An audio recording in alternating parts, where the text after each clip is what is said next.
My title sounds really scary. It's New Methods to Infer Medial Column Morphology, Longitudinal Medial Column Morphology. And basically, in not scary terms, I'm looking at the 5 bones that make up the arch of your foot on the inside, and how they relate to those 6 variables that I was measuring. It's basically just a new way to think about something that people have studied for a long time.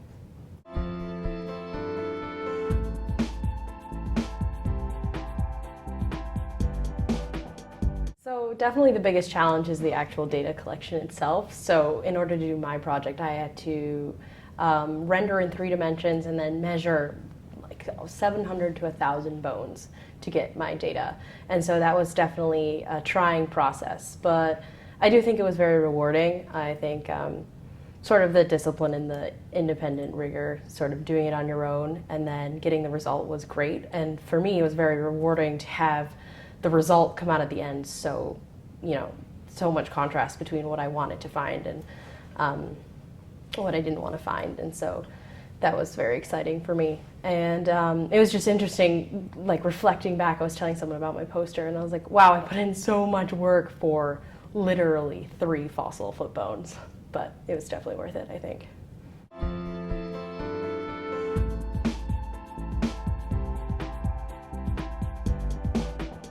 I had a little bit of an interesting project. I didn't work with a research group, it was just me, and I had a faculty advisor at Dartmouth and I had a faculty advisor at the American Museum of Natural History, which is where I did my internship last spring and summer for 6 months.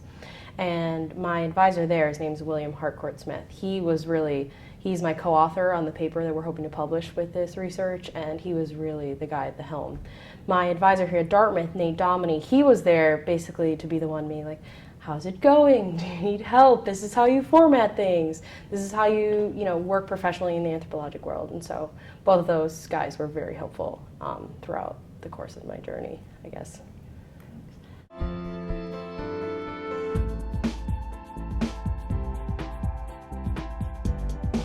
The research I did in the field, and by the field I mean the mammalogy and anthropology collections at the museum, it wouldn't have worked and it wouldn't have yielded the results I wanted unless I'd put a lot of forethought into what I was measuring. And so in order to get those 6 relevant variables that I was measuring, I had to do a lot of background work in texts and research papers and other people's PhD theses in order to make sure that the things I was measuring actually related to the thing that I wanted to find out about. So that was definitely how those connected.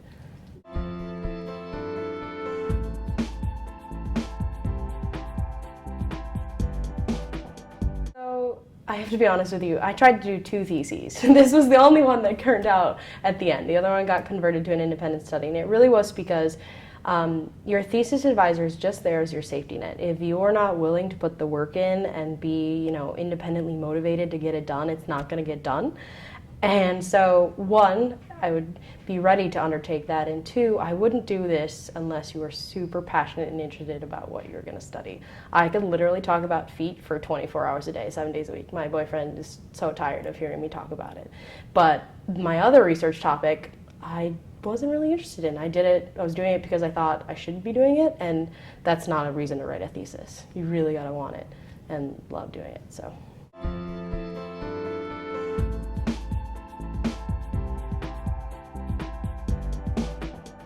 I'll actually be working in President Hamlin's office next year. I am a presidential fellow for communications and special projects.